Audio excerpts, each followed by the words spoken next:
मध्येच काहीतरी बंद होतं, कोणतरी ते रेड ब्लिंक होतंय, त्याला हात लावू नका कोणी.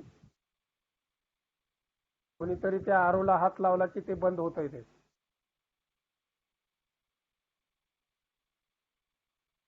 So advertising other expenses amount is 2540. 2540. Next, sales, returns and sales.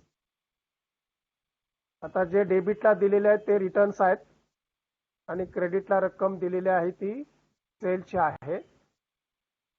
Accounting note number 13. Note number 13, revenue from operation. The heading of the accounting note is revenue from operation. Into that, sales, credit balance amount is 3,07,800. 3,07,800.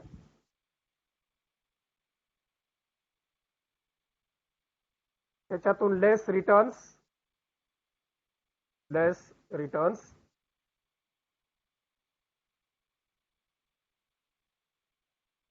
7,000, less returns 7,000. याची total इनरलाच करा 3,08,000. इनरलाच करा, अजून त्याच्यावरती पण adjustment आहे. 3,08,000 मध्ये जागा ठेवायची पुढे आणखीन त्याच्यात. Next, legal charges. It is other expenses. Accounting note number 20. Legal charges 1,000. Amount is 1,000. Then carriage inward.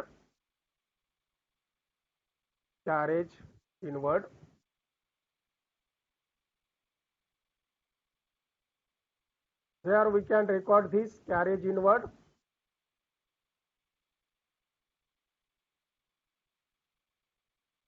Sanjana. It is also expenditure. Carriage inward is a expenditure. माल वाहून आणण्यासाठी कंपनीमध्ये जो खर्च केला जातो त्याला कॅरेज इनवर्ड म्हणतात. आणि तयार झालेला पक्का माल असेल तो बाहेर नेण्यासाठी केलेला खर्च त्याला कॅरेज आउटवर्ड म्हणतात. तो carriage inward accounting note number 20. Accounting note number 20. Amount is 3,700. रकमा बघा बरं का चेक करून. मला इकडे बोलतोय मी पण बरोबर आहे का खात्री करून घेत जा. 3,700. Then wages 23,200 are given. Wages comes under the note heading employee benefit expenses. Employee benefit expenses. What is the note number? 17. Employee benefit expenses. Into that, wages. Direct outer column 23,200. 23,200.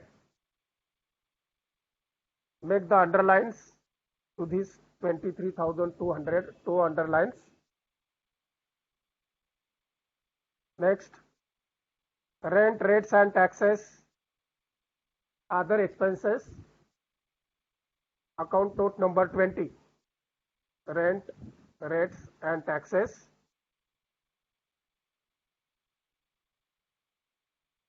amount is 4,900.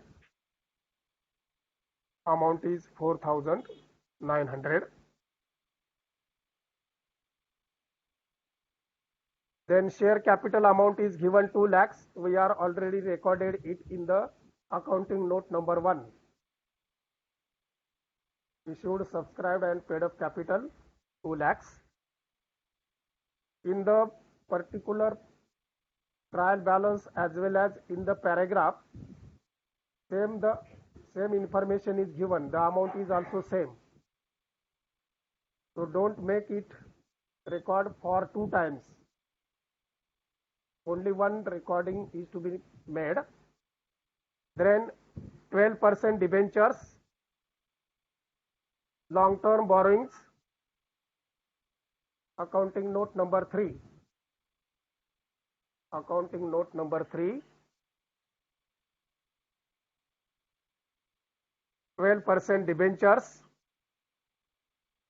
12% debentures. 1 lakh. 12% debentures 1 lakh. आता जिथं जिथं percentage दिलेला आहे त्याच्यावरती आपल्याला पुन्हा interest काढावं लागतं, एवढं लक्षात ठेवा. 12% डिबेंचर्स वरती आपल्याला इंटरेस्ट काढावं लागेल. त्याच्यानंतर 10% गव्हर्नमेंट बॉन्ड्स आहेत त्याच्यावरचं इंटरेस्ट काढावं लागेल.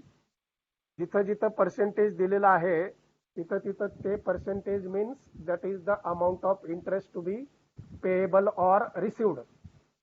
आता इन्व्हेस्टमेंट वरती 10% ते रिसिव्ड होतील आणि 12% डिबेंचर्स आहेत त्याचे पेड होतील. फक्त हे लक्षात ठेवायचं, जिथं पर्सेंटेज देतात तिथं इन्व्हेस्टमेंट असेल तर रिसिव्ड होईल आणि दुसऱ्याकडून घेतला असेल तर इंटरेस्ट पेड करावं लागेल. Next, trade expenses. Trade expenses under the other expenses, accounting note number 20. Trade expenses 4,300. 4,300. Next, repairs to plant and machinery 860. This is also expenditure, casual expenditure, किरकोळ स्वरूपाचा खर्च आहे. So accounting note number 20, other expenses, repairs to plant and machinery 860. 860.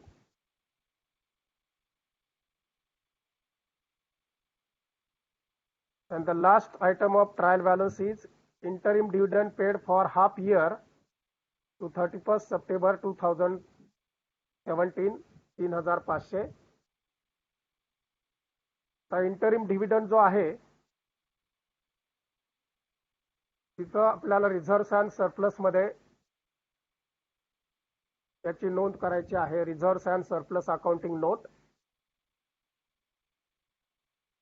खालून एक ओळ जागा ठेवा आणि नंतर लिहा. रिझर्व्स अँड सरप्लसला आपण भरपूर जागा ठेवलेल्या आहे. एक ओळ मोकळी ठेवा आणि नंतर लिहा. Interim dividend. Interim dividend 3,500. Interim dividend 3,500. So we are recorded all the items of trial balance in the particular accounting note. Now some adjustments are given. So every adjustment has twofold effect. Keep in mind this principle. कुठल्याही adjustmentचा एकाच ठिकाणी नोंद करायची नाही, 2 ठिकाणी त्याची नोंद होते हे लक्षात ठेवायचं. एकामध्ये काहीतरी लिहिलं म्हणजे त्याच्यावरच भागवायचं असं नाही. Every adjustment has twofold effect. Now prepare a profit and loss account and balance sheet. Adjustment number 1, create a provision for bad debts at 5% on sundry debtors. Now go to the debtors trade receivables मध्ये debtors less RDD 5%, less RDD 5%, 20,800 divided by 100 into 5%, 10% येतील 2080, 5% येतील 1040, minus करा 1040, 20,800 minus 1040, outer column total 19,760, 19,760.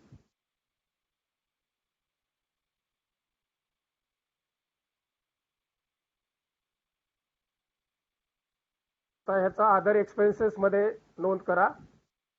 RDD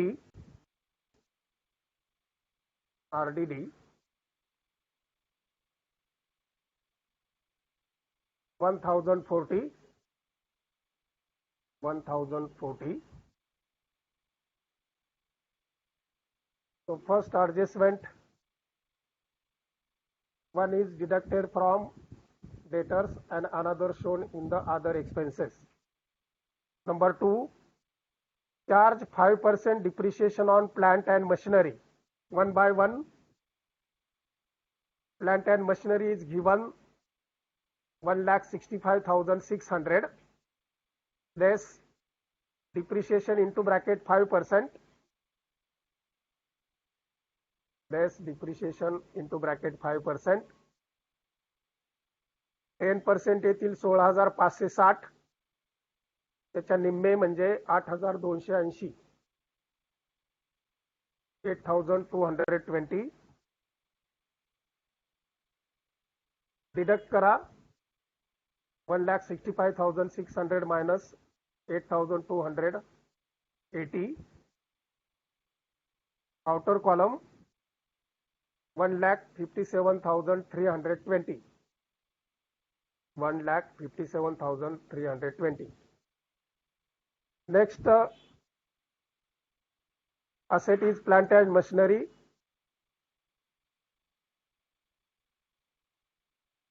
आता ही combine दिलेला आहे. Charge 5% depreciation on plant and machinery आणि पुढे दिलंय 7% on furniture and fittings, 7% on furniture and fittings. So furniture 3,600, 3,600, less depreciation 7%,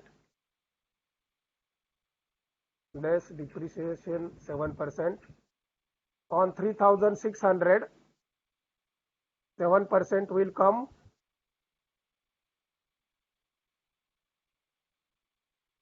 how much? 252. 252. 7% ला बघा काय होतंय. 5% पूर्ण अमाउंट येतंय 3,348 मायनस करून 3,348.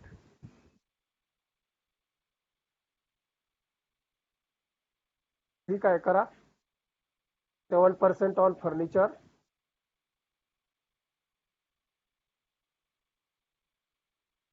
आउटरला 3,348 ना.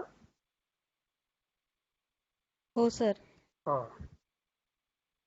Next 10% on loose tools. Loose tools आपण इथं घेतलेले आहेत त्याच्यातून म्हणा लेस डिप्रिशिएशन 10%, 9,400 वर 940. इन्व्हेंटरीज नोट नंबर 9 मध्ये घेतलेले आहेत आपण. 9,400 मायनस डिप्रिशिएशन 10%, 940. So amount 8,400. 60. 8,460. आणि मोटार व्हेकल्स 20% दिलेले आहे. Motor vehicles is 3,000 rupees less depreciation 20%. Amount 600. Outer column 2,400. Outer column 2,400.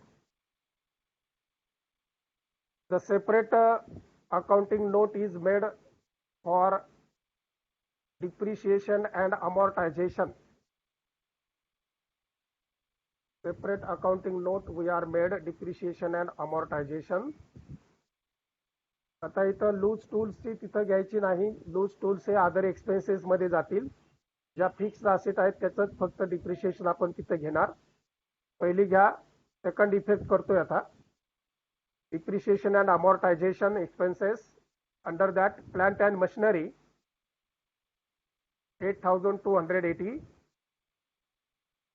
8,280. Furniture. What is the amount of furniture depreciation? 52. 52. 252. 252. Then motor vehicles 600. Motor vehicles 600. Make the total of all these three amounts. All these three amounts. And make two underlines. Total झाली तर underline करा. What is the total?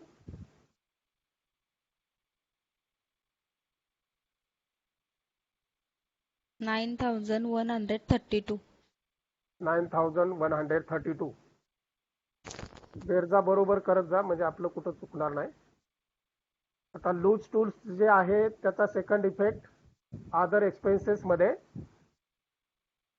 Loose tools return of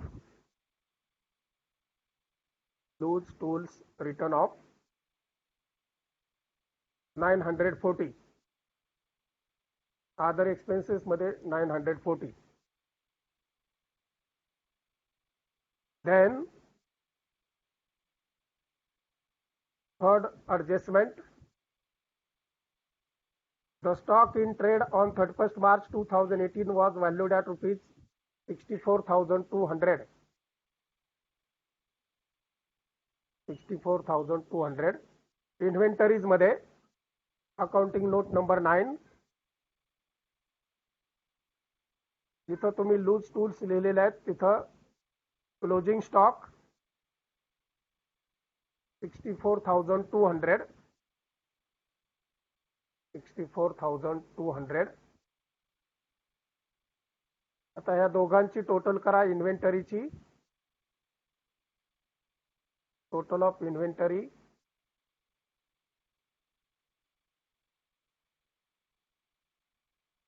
72,660. 72,660.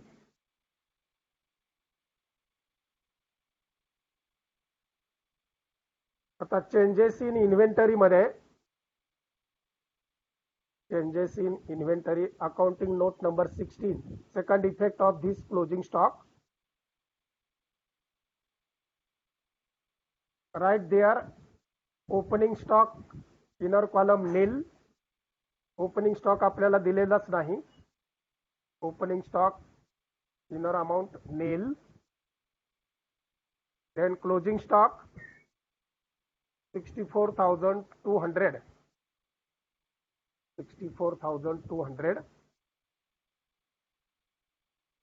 म्हणजे इथं total जे आहे ती 64,200च राहणार. त्याला फक्त नाव द्या net increase in inventory. Net increase in inventory. and make the two underlines. 64,200 amount, make two underlines. Total is completed. Then fourth adjustment, Bills receivable for rupees 10,000 maturing after 31st March 2018 have been discounted with the bank. The bills receivable trade receivables मध्ये आपण घेतलेले आहेत. आता हे जे bills receivable आहेत 10,000ची maturity त्यांनी दाखवलेली आहे. 10,000 रुपयाची मॅच्युरिटी दाखवलेली आहे.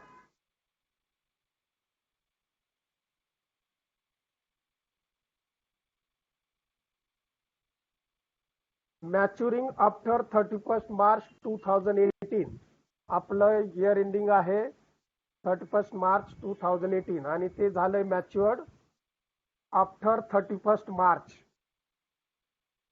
वर्किंग नोट सेपरेट एक छोटी करा. Working note separate small. आता ह्या वर्किंग नोट मध्ये नाही करायची, त्याची वेगळी नोट करायची. Bills receivable for rupees 10,000. Bills receivable for rupees 10,000.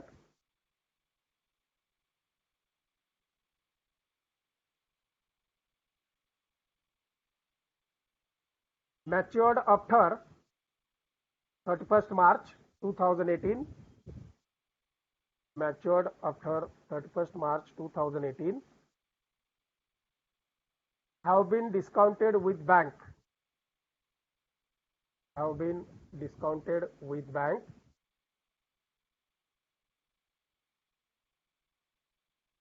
So it is not to be considered. So it is not to be considered.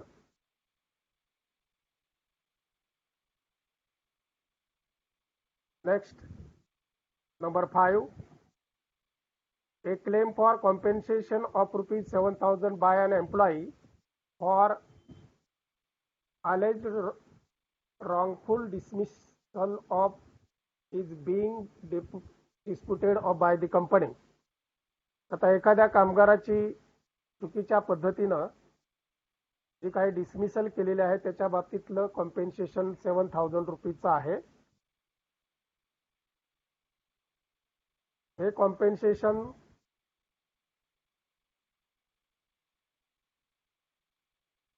Separate working note करा.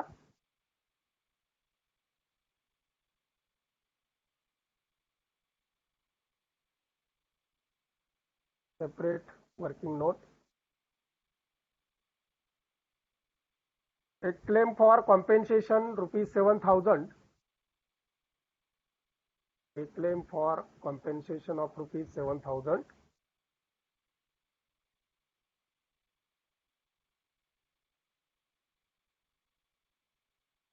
by an employee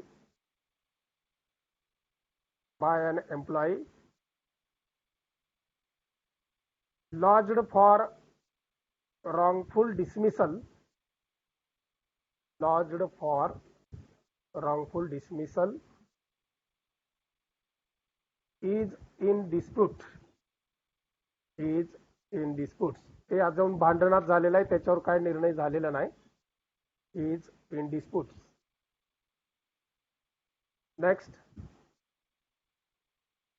on 16th November 2017, the directors declared an interim dividend at the rate of 5% for the 6 months ending 30th September 2017. आता जो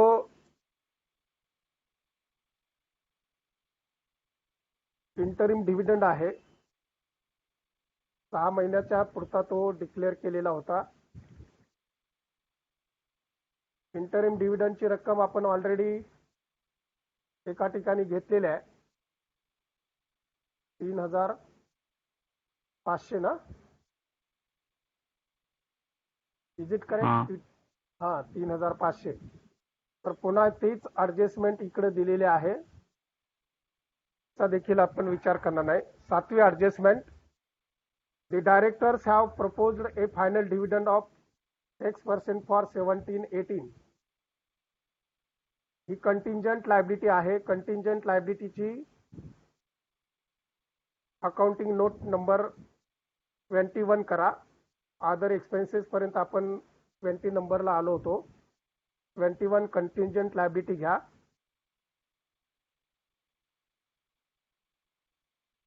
फक्त ती total मध्ये आपण कुठेच दाखवत नाही, फक्त अकाउंटिंग नोट दाखवायची. The directors proposed a final dividend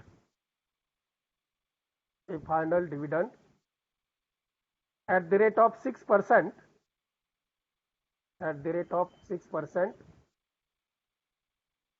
on, तर तुमचं शेअर कॅपिटलची अमाऊंट किती आली बघा, टोटल 1,97,500. तर त्या ऑन 1,97,500 1,97,500 त्याच्यावर 6% काढा आणि रक्कम लिहा फक्त.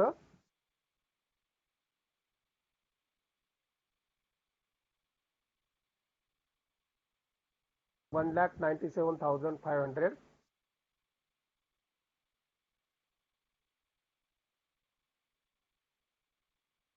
किती येते?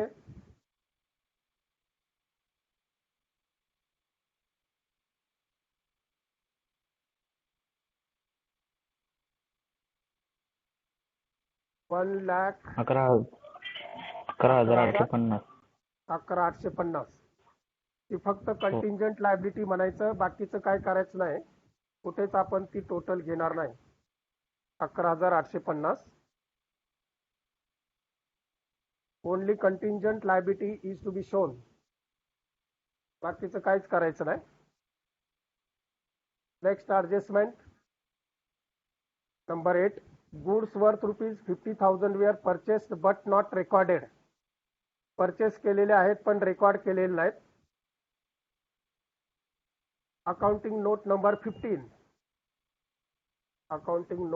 15 त्याच्यामधून म्हणा लेस अनरेकॉर्डेड परचेसेस,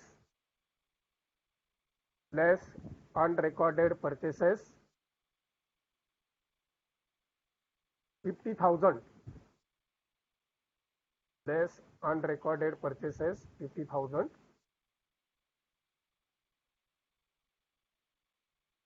आउटर कॉलमची टोटल किती येते? पहिले 5,000 वजा केले 2,87,600 मधून, नंतर आता हे 50,000 त्याच्यातून वजा करायचे. Total amount comes purchases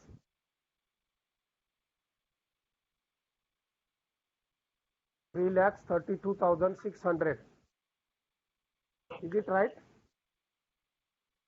Yes, sir. 3,32,600. आता ह्याचा दुसरा इफेक्ट जो आहे 50,000चा आपण एक इफेक्ट दाखवला. सेकंड इफेक्ट जो आहे तो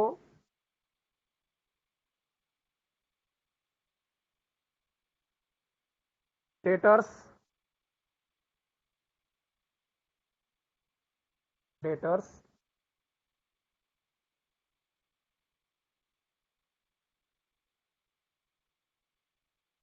परचेस म्हटले ना, परचेसेस मध्ये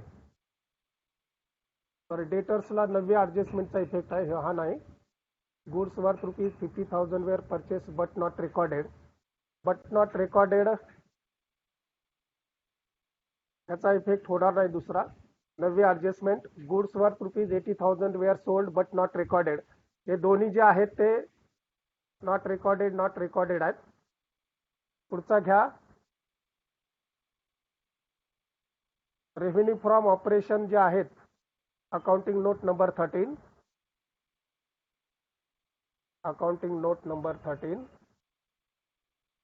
त्याची नोंद. सेल्स आपण 3,07,800 घेतले होते, त्याच्यातनं 7,000 वजा केले. जेवढी रक्कम आली ती 3,08,000 त्याच्यामध्ये ऍड अनरेकॉर्डेड सेल्स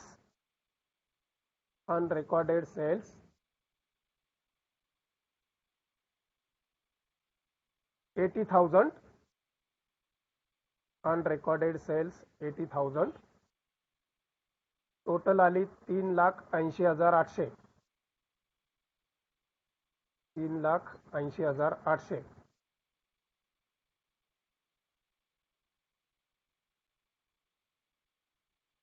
त्याची टोटल करा, म्हणजे 2 रेषा मारा. 3,80,800.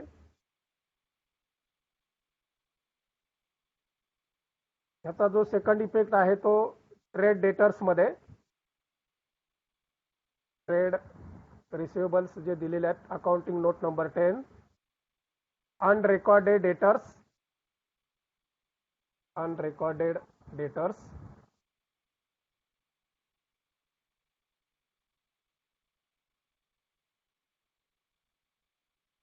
बिल्स रिसिवेबल डेटर्स यांच्या टोटलच्या खाली घ्यायचे अनरेकॉर्डेड डेटर्स 80,000.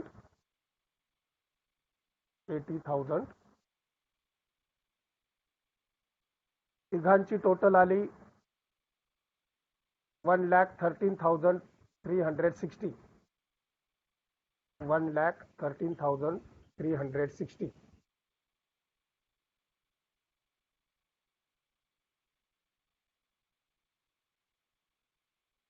सगळ्याच्या आपण टोटल केलेल्या आहेत.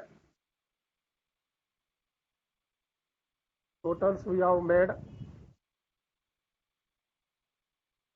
कोणाची टोटल करायची राहिली बघा, एखाद्या अकाउंटिंग नोट की ज्याची टोटल राहिली. ट्रेड पेएबलची मला वाटतं चौथ्याची आपण नोट केलेली आहे की नाही, नोट नंबर 4. जो पहिला 8वी ॲडजस्टमेंट आहे ना, त्याचं एक परचेसेस मधून ऍड केले आपण. इथं अनरेकॉर्डेड क्रेडिटर्स ऑफ परचेसेस म्हणा, तिथं ट्रेड पेएबल, त्याचा पण इफेक्ट होतोय. ट्रेड पेएबल जी चौथी अकाउंटिंग नोट आहे त्याच्यामध्ये घ्या unrecorded creditor for purchases. Unrecorded creditors for purchases हे नंतर लक्षात येतं थोडं, टोटल करत गेल्यावर. तो 50,000. आता तिथे 3 रकमा आहेत. क्रेडिटर्स आहेत 30,000, बिल्स पेएबल 8,000 आणि हे 50,000. त्या तिघांची टोटल करा 88,800. 88,800. ॲडजस्टमेंटचा 8व्या ॲडजस्टमेंटचा एक परचेसेस मध्ये आपण त्याचा विचार केला आणि इकडे ट्रेड पेएबल्स मध्ये अनरेकॉर्डेड क्रेडिटर्स 50,000 घेतले. 88,800 ला 2 रेषा मारा. 88,800 2 अंडरलाईन्स. कुणाच्या टोटल राहिलेल्या आहेत, मला वाटतं रिझर्व्स अँड सरप्लसची आपण नंतर नोंद करणार आहे. त्याचा आताच आपल्याला काय बघता येणार नाही, कारण P&Lचा जो प्रॉफिट असेल तो तिकडे घ्यायचा आपल्याला. बाकीच्यांच्या टोटल झाल्या का बघा. अदर करंट लायबिलिटीज मध्ये जिथं आता 10% आणि 12% मी सांगितलं होतं, त्यांच्या आता इंटरेस्ट आपल्याला काढावे लागतील. आता 12% डिबेंचर जे आहेत, 12% डिबेंचर्स, त्याच्यावर किती डिबेंचर्स दिलेले आहेत. 12% डिबेंचर्स 1 लाख. तर 1 लाख वरती 12% म्हणजे 12,000 हा त्याच्यावरचा इंटरेस्ट असेल, तो घ्या अदर करंट लायबिलिटीज मध्ये. Accounting note number 5, outstanding interest on debentures. Outstanding interest on debentures 12,000. Outstanding interest on debentures 12,000.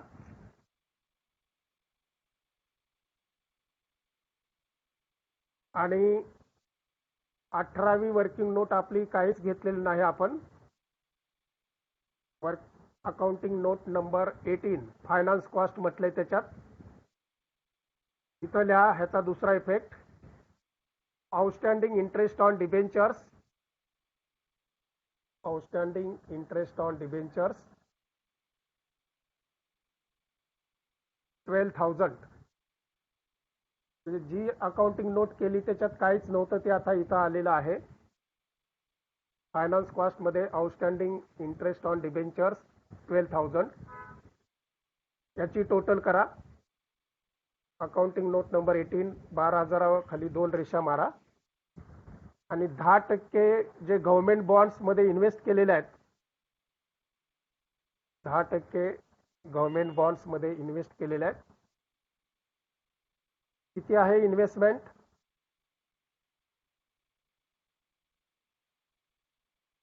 What is the amount of investment? 880. Problem मध्ये बघा 10% government bonds free of tax of the face value of ₹10,000. आता आपण amount घेताना 9,880 घेतली तिकडे, पण आता face व्हॅल्यूवर आपल्याला इंटरेस्ट काढायचं असतं. तर 10,000वर 1 हे 10% 1,000 येतील. 10,000वर 10% 1,000 येतील. अकाउंटिंग नोट नंबर 14 14वी अकाउंटिंग नोट नंबर बघा, तिथं आपण काहीच घेतलेलं नाही. तिथं म्हणा interest on government bonds, interest on government bonds 1,000. Interest on government bonds 1,000.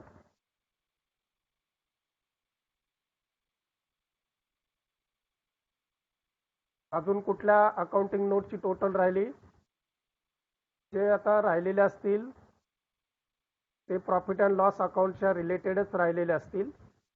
बाकींच्या सगळ्या झालेत का बघा. रिझर्व्ह अँड सरप्लस सोडून बाकीच्या अकाउंटिंग नोटच्या टोटल झालेत का बघा.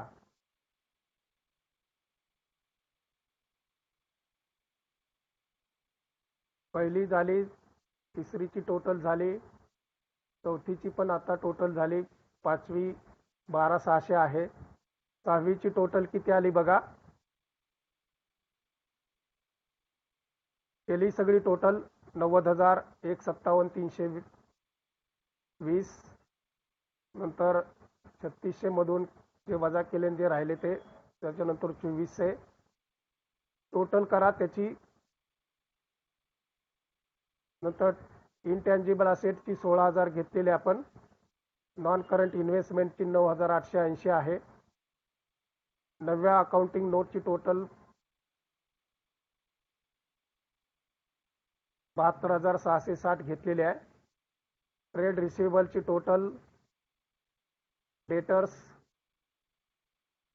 वजा करून 19,760, 13,600 आणि 80, 1,13,360 टोटल बघा सगळ्यांच्या 1,13,360. नंतर कॅश इक्विलंट 500च आहेत. Other current assets 5,900. Preliminary expenses घेतलेत ना आपण इथं 5,900, 4,900. हा 4,900. हा तिथं एक रक्कम ऍड करा. Interest due on bonds, interest due on bonds 1,000. Interest due on bonds. मग अमाऊंट टोटल करा 5,900. इथं त्या 1,000 गव्हर्नमेंट बॉन्डचं ड्यू राहिलेले आहेत ते दाखवायचे.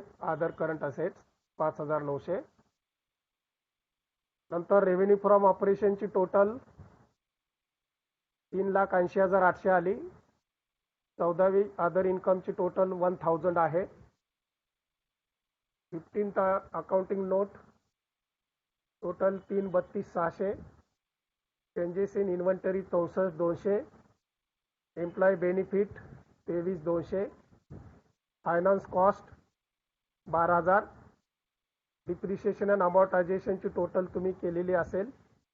आणि अदर एक्सपेन्सेसची टोटल ती पण राहिलेली असेल करा.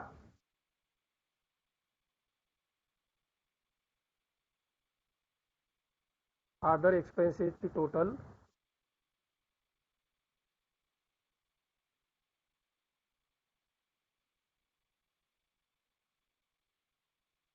19,280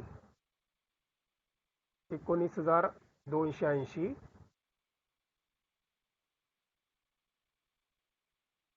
येते का तेवढी?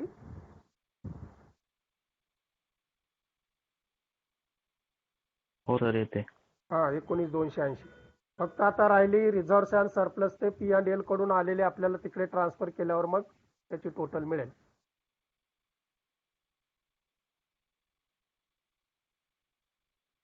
आता पहिल्यांदा इन्कम स्टेटमेंट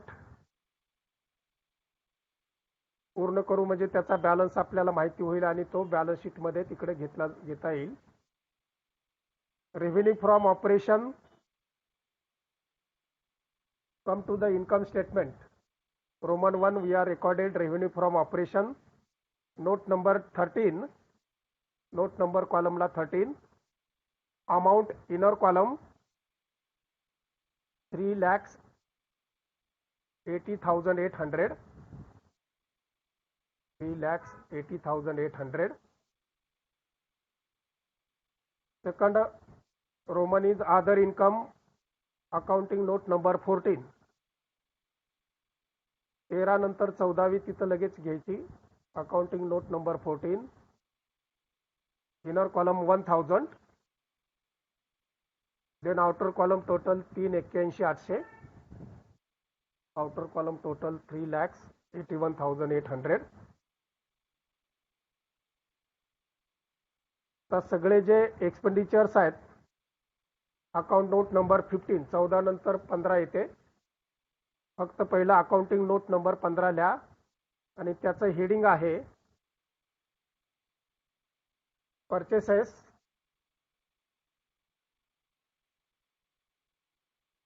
परचेसेस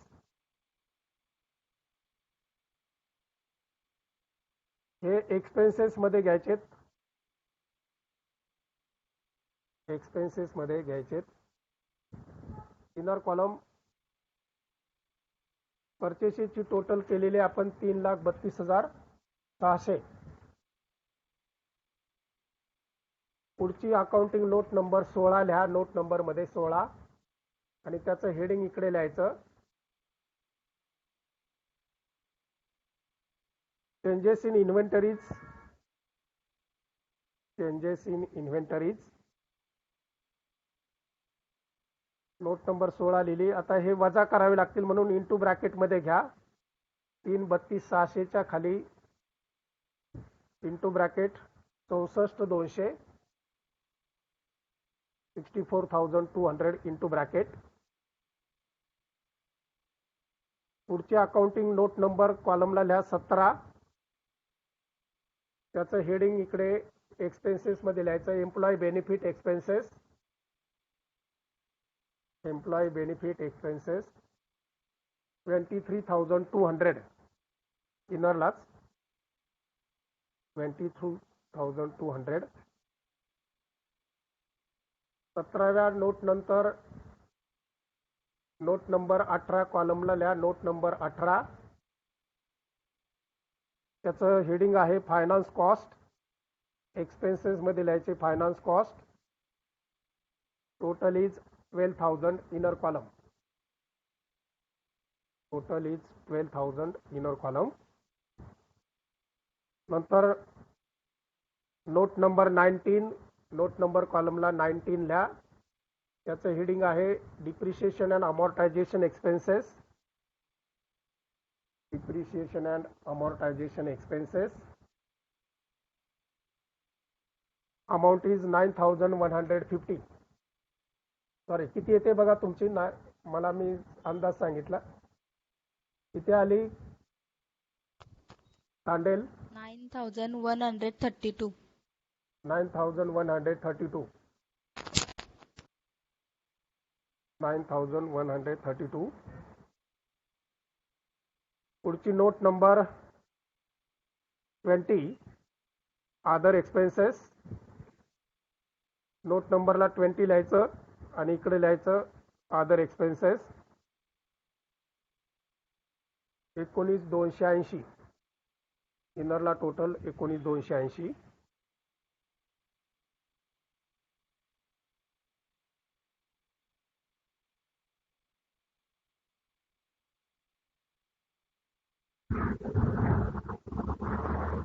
बघा आता टोटल करा. टोटल एक्सपेन्सेस जे 64,200 आहेत ते वजा करायचे. 64,000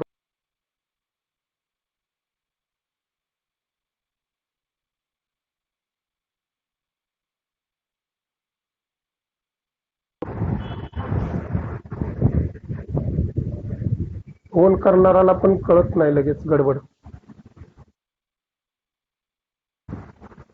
किती आली टोटल?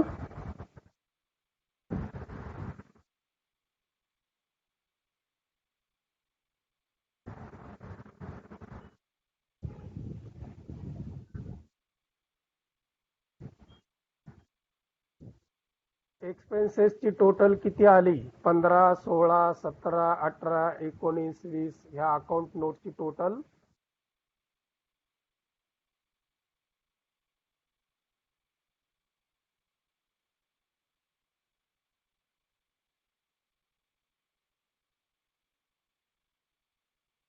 तुमच्याकडूनच होऊ द्या आता निवांत. मी पण झोपतो तोपर्यंत.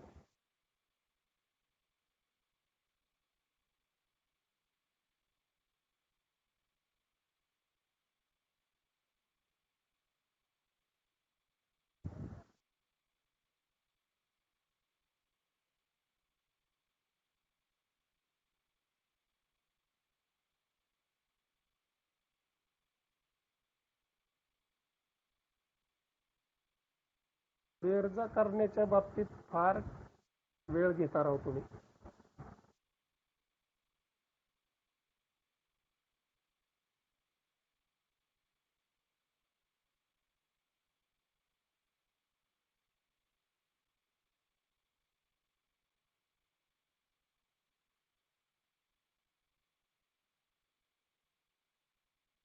झाली नाही कोणाचीच?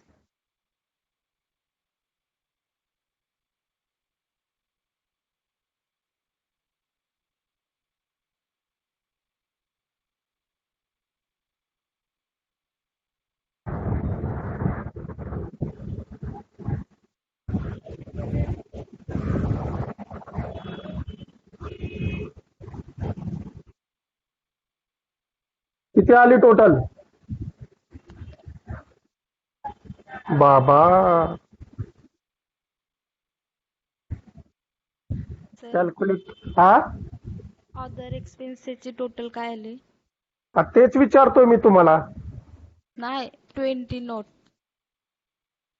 तुम्ही केली ना 19,000 काहीतरी 280. सर माझी 27,020 येते. कशी काय? काय काय घेतलंस तू?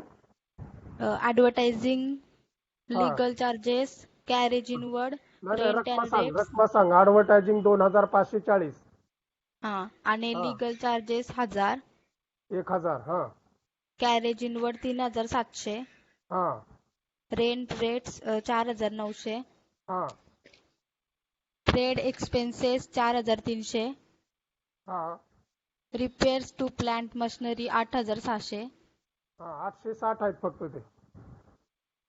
860. 8,600 कोणी सांगितले? बघ बरं इथं प्रॉब्लेम अमाऊंट मध्ये बघ. रिपेअर्स टू प्लांट किती आहे? प्रॉब्लेम मध्ये 8,600 लिहिलंय. 860 आहेत फक्त. बघ बरं प्रॉब्लेम मध्ये बघ. Second item last second item. Repairs to plant and machinery किती आहेत? 860 आहेत. हां हो सर. हा मग काय गडबड करताय तुम्ही? लाखाचे 12,000 करून बसाल. किती आले आता? एवढा वेळ नका गडे घेऊ तुम्ही. फार उशीर लावता. क्विक पाहिजे सगळं. मूड ना मूड माझा जातो मग अशाने. एवढं क्विक मध्ये आपण सगळं चाललेलं असतं आणि बेरजा आल्या की नुसतं हात पाय गळून बसायचे नुसतं.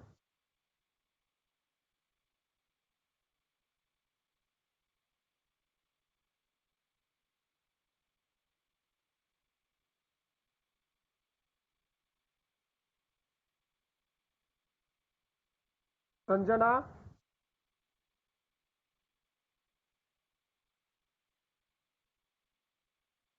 बघा आता ह्या राहिलेल्या रकमांची डबल वेळा टोटल झाली असती, सगळा प्रॉब्लेम संपला असता आपला. तुम्ही 10-10 मिनिटं जर एकाच टोटल साठी घेणार असाल, नका ना असं करू.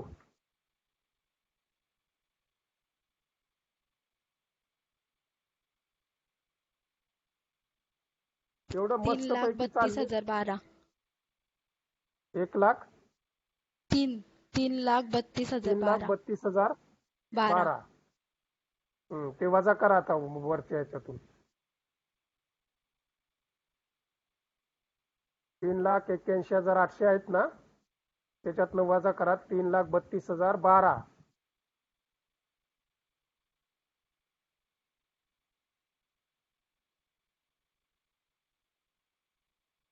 4 रकमांची टोटल तुम्हाला जर एवढा वेळ लागत असेल बाबा, अवघड काम आहे. 3,81,800 वजा 3,32,012. बघा एकमेकाच्या तोंडाकडे बघा. 3,81,800 वजा 3,32,012. झटक्यात टोटल यायला पाहिजे पटकन. 49,788. 49,788. 88. हा, त्याला नाव द्या net profit before tax. Net profit before tax 49,788. आता आपल्याला नो म्हणजे इन्कम टॅक्सची प्रोव्हिजन वगैरे काय दिलेली नाही, त्यामुळे हा जो प्रॉफिट आहे नेट प्रॉफिट बिफोर टॅक्स, त्याला अंडरलाईन करा, तिथेच संपलाय तो.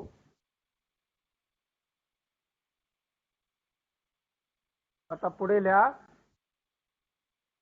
रिझर्व्स अँड सरप्लस मध्ये पहिले जे रिझर्व्स घेतलेत आपण 15,000, त्याच्यामध्ये ऍड करंट इयर्स प्रॉफिट.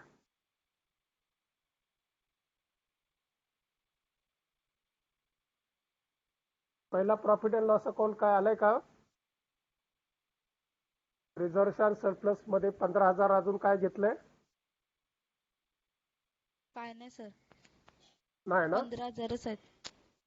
हा, तिथे profit available from income statement. Profit available from income statement.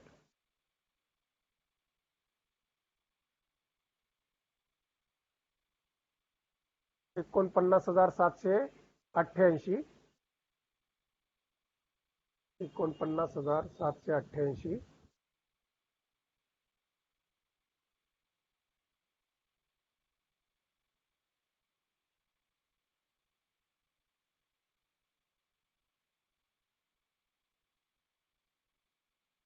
किती आली टोटल?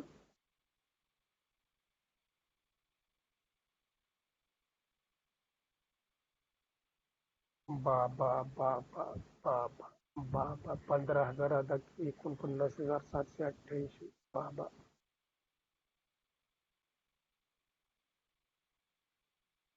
दोन रकमांची टोटल आहे, फक्त दोनच. 15,000 अधिक 49,788. 64,788. 64,788. त्याच्यातून less interim dividend. Interim dividend 3,500. Interim dividend 3,500 घेतलाय ना तिथं आपण इंटरिम डिव्हिडंड? हो नाही, हो नाही, हो घेतलाय सर. का? हो. हा, ते वजा करून जेवढी रक्कम येईल ती किती आली? 61,288. 61,288. 61,288. आता त्याची टोटल झाली. आता हाच प्रॉब्लेम मी कंटिन्यू करतोय, कॉस्टिंगचा काय घेणार नाही आता. वेळ आता 11:15 होत आलेत. हात संपूया. पुढे सगळ्यांच्या टोटल झालेल्या आहेत. आता बॅलन्स शीट कडे या. Income statement is completed and all accounts notes totals are completed. Come to the balance sheet. Equity and liability मध्ये number 1 heading is shareholders funds. Into that share capital, note number 1. फक्त एका पाठोपाठ एक आता नोटच्या रकमा लिहायच्यात. Inner column 1,97,500. 1,97,500. नोट नंबर 2 मध्ये नोट नंबर मध्ये लिहा 2. त्याचं हेडिंग आहे reserves and surplus. Reserves and surplus 61,200 किती 88 ना. हो सर. 2 ची टोटल किती आली? 61,288. हा 61,288. इनरलाच घ्यायचे.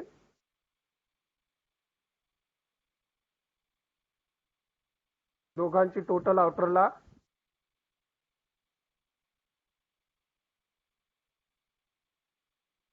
2,58,788. बरोबर. हो sir. 2,58,788.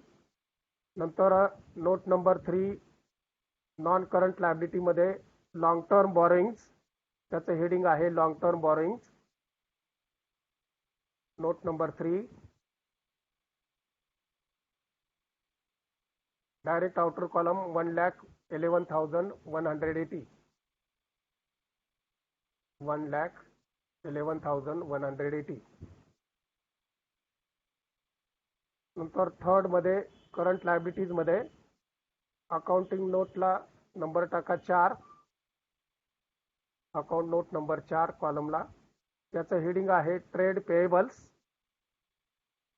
Trade payables. Inner column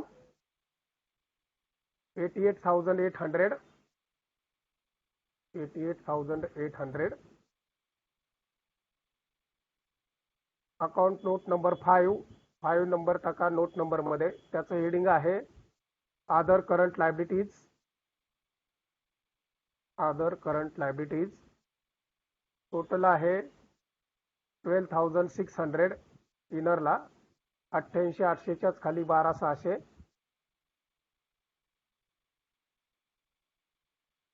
दोघांची टोटल करा. 1,01,400. 1,01,400 आउटर कॉलम. आता ह्या तिघांची टोटल करा. म्हणजे लायबिलिटीची टोटल होईल आपली. 3 रकमा आउटरला आलेल्या आहेत त्यांची टोटल करा.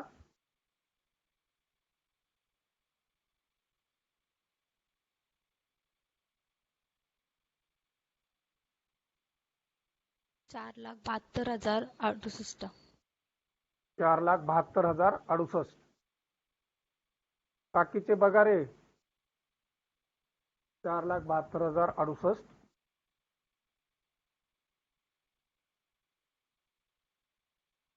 नंतर असेटच्या टोटल घ्यायच्यात.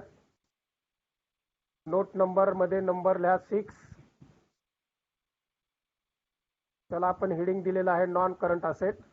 त्याच्यात 6 ला काय आहे?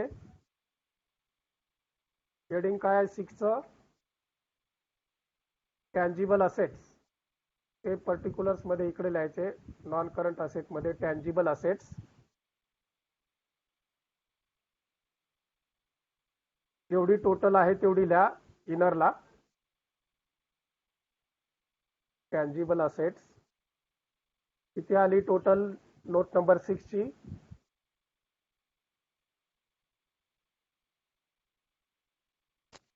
2,53,068. 2,53,068. अडुसष्ट. हा. सगळीकडे आपली नजर फिरली पाहिजे बरं का. नोट नंबर म्हणलं की लगेच तिकडे पळायचं, नोट बघायची. 2000ची नोट, 500ची नोट, 200ची नोट बघितल्यावर कसं आपण पळतो, तसं हे पण नोट बघायच्या लगेच. Next, intangible assets, note number 8 का 7, नंबर 7 असेल.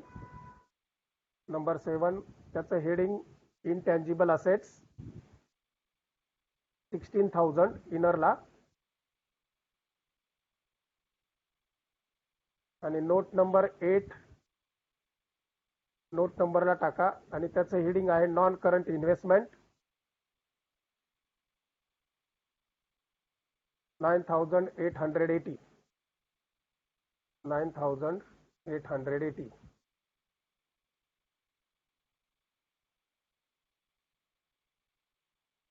करा ह्या तिघांची टोटल 678 नोट नंबरची टोटल.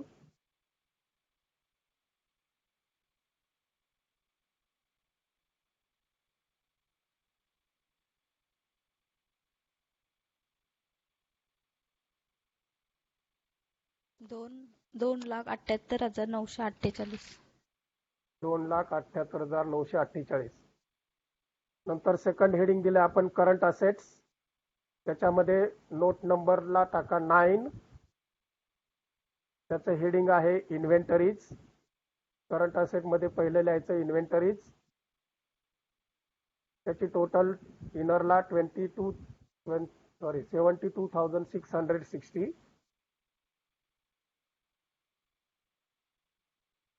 72,660. नोट नंबर मध्ये टाका नंबर 10, त्याचं नाव आहे ट्रेड रिसिवेबल्स. इकडे करंट असेटच्या खाली इन्व्हेंटरीच्या खाली लिहायचं ट्रेड रिसिवेबल्स. 1,13,360. 1,13,360. नंतर note number 11, note column note number 11, heading is cash and cash equivalent, amount is only 500. Then note number 12, note number column note number 12, heading is other current assets, total is 5,900. Total is 5,900. बाकीचे सगळे पळाले वाटतं. 17, 18, 20 होते ते 7 लोक गेले निघून. ह्या तिघांची चौघांची टोटल करा 9, 10, 11, 12.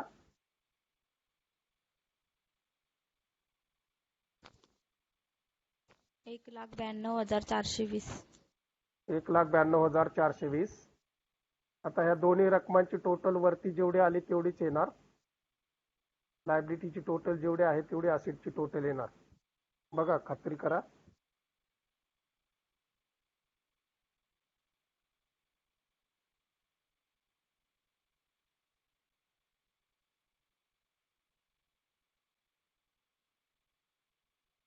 ओके,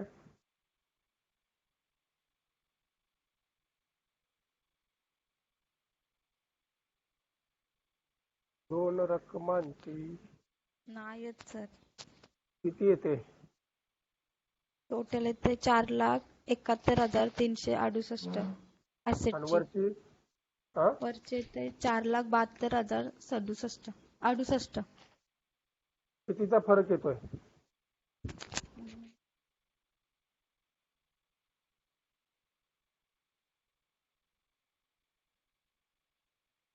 700. 700. 700 ला कुठं घातलं आपण? असेटची कमी येते का जास्त येते? असेटची जास्त येते आणि लायबिलिटीला कमी येते. हो. आता इथं प्रिंटिंग मिस्टेक काहीतरी असू शकते. 700 रुपयाचा कुठेच आपल्याला ट्रान्झॅक्शन नाही. त्यामुळे एखाद्या रकमेमध्ये प्रिंटिंग मिस्टेक असेल. जेवढी असेटची आलेली आहे तेवढीच लायबिलिटीची घ्या. फक्त तुमच्या माहितीसाठी 700 रुपयाचा जो फरक आहे तो 700च्या कुठंच नोंदी नाहीत. 500 रुपयाचं फक्त सगळ्यात कमी नोंद कॅशची आहे आणि मला वाटतं कॉल्स इन ॲडव्हान्स 600 रुपये आहेत.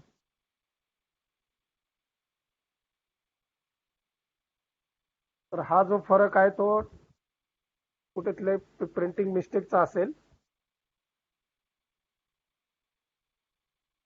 जेवढी असेटची टोटल तेवढी लायबिलिटीची किंवा लायबिलिटीची जेवढी आली तेवढी असेटची घ्या.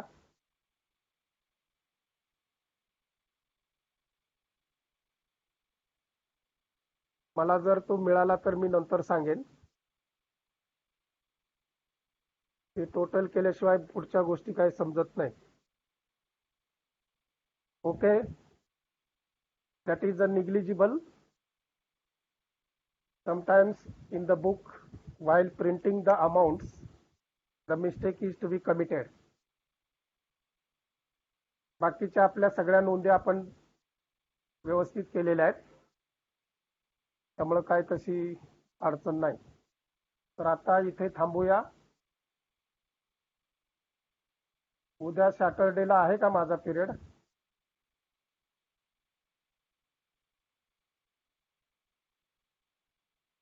तुम्हाला उद्या कुठले कुठले पिरियड आहेत? इको आणि एक्सपोर्ट मार्केटिंग. इको कितवा आहे? इको पहिला आहे. नंतर नंतर नाही आहे कोणाचा. मला एस वायला आहे उद्या. जाऊ दे मग नंतरच घेऊ आपण. हो सर. तर हा पिरियड तुम्हाला परत मॅडमचा आहे ना? हो. हा मग जाऊ दे. मी उद्या नाही घेऊ शकत. आपण कॉस्टिंगचा जो प्रॉब्लेम दिलाय तो नंतर घेऊ मग. हा, त्याची लिंक सेपरेट पाठवीन मी.